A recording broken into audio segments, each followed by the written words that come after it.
Well, well, well. It's been a while, hasn't it? In case you need a refresher, last round took us into the alumni stage, leaving us with only 13 contestants remaining to kick off the start of Phase 4.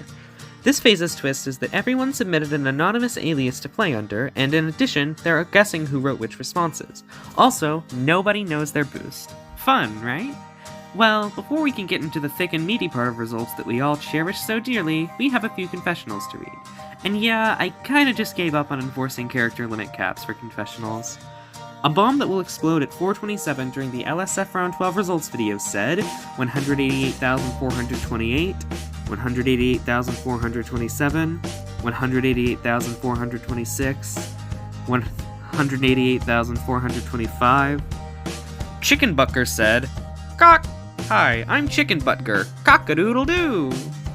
Mrs. Lenovo said, "Among Us Testicles." Sans the Skellebook said, "Leah, don't you know how to greet a new pal? Turn around and shake my hand."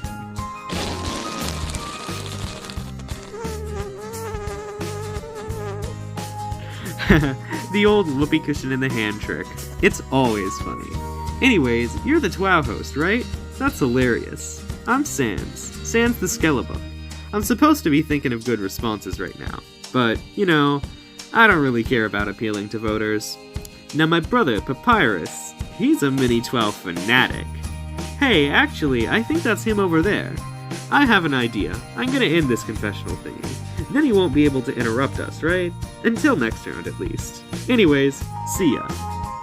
3 said, "My favorite number? It is 3. Will I win? I will try. That is all. Have a great." Do these confessionals hold some deep hidden hints in regards to our contestants' secret identities? Who knows? Before we move on, we also have a eulogy to read from 22nd placer Varigold. Well, missed out on alumni again. It was a good run, had a lot of fun. Just wish Phase 3 went a bit better. In other news, Meowie won the RPS tourney. Congrats! Addendum, DDDB was right. The tourney was a ploy to get Leah to read more confessionals. Adamanti also sent this bullshit that I'm not gonna read for all of our sakes. By the way, I'm sorry if this results script is less cohesive than usual. I honestly wrote it in like a dozen sessions over the course of an entire month. Hopefully that's not too noticeable. Now, without further delay, let's just jump into the 1x1s before I freeze to death in the vacuum of space. We can't use last round's placement order to decide who goes first for the purposes of avoiding spoilers, and going alphabetically would just be boring. Therefore, I've come up with a different way of going about things this time around. It's technically possible to figure out, but I doubt anyone will get it. Under this order, Chicken Butker goes first. This response is pretty concise, the shortest one of the round by a significant margin. I also don't entirely get what it's going for. Maybe that didn't matter to the voters though.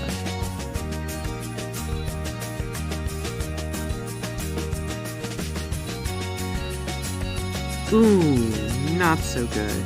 Especially considering this is their score after any boosts were applied, Chicken Butker might be in trouble. Next up, we have the most punchable contestant.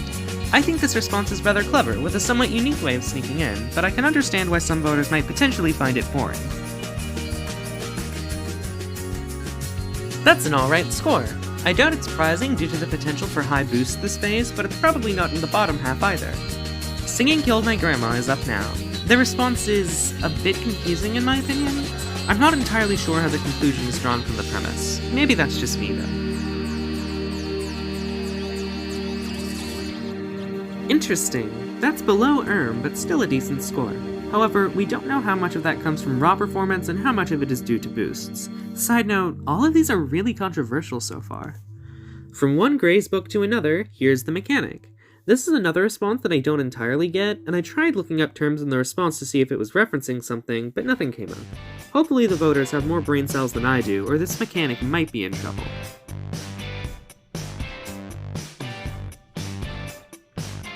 Oof. While 47% isn't in last place, it's a pretty lackluster score, especially for a phase with boosts of this caliber. On the bright side, we finally got a more reasonable standard deviation. Our next player is Lantulatico? I have no idea how to pronounce that, honestly. This response is pretty funny, though. Maybe I should have changed the standard deviation axis for this round. Oh well, anyway, that's right below singing killed my grandma. Solid number 2 came in with a Plants vs. Zombies reference. Perhaps that's a clue to their identity, or may it be a red herring? In any case, this is solid, but it does feel a bit oddly worded, and it's probably not my favorite of the round. Oh wow, that's first by a mile so far. Color me a bit surprised. Congrats, although whether you earned the score from voting or boost is unknown. Sans the Skellebook had a pretty good response. That's pretty much all I have to say about it. 70%! Not bad at all. You could be in contention for a prize this round. 3 is here. I personally think this response is really funny, definitely one of my favorites this round. Could they overtake solid number 2? Nope, unfortunately. That's not too bad though, it puts 3 right at the middle so far. Holy Bingle, is that Leafy from BFDI? Oh my god, we're in the presence of a legend, people. Let's see that score.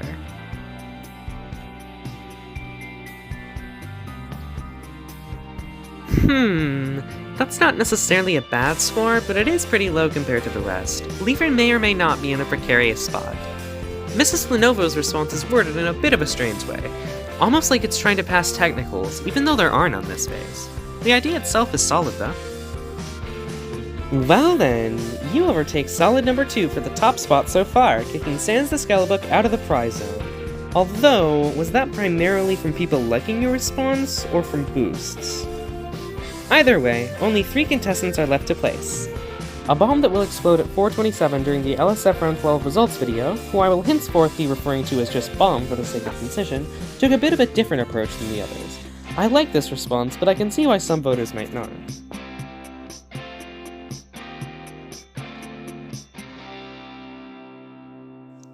Aw, that's a darn shame, as it's a performance fitting of the nickname I gave them.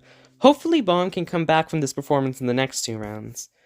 Verconic refused to submit a book, so they've been quipified. As for their response, I do like it, but I don't have much to say. That's not a bad score by normal standards, but it does unfortunately place Verconic in the definitive bottom half of this round. No reason to believe they can't bounce back in rounds 11 and 12, though.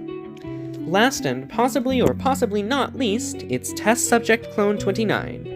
This type of response wasn't exactly what I had in mind when I wrote the prompt, but it's creative in its own way. Did the unique interpretation pay off?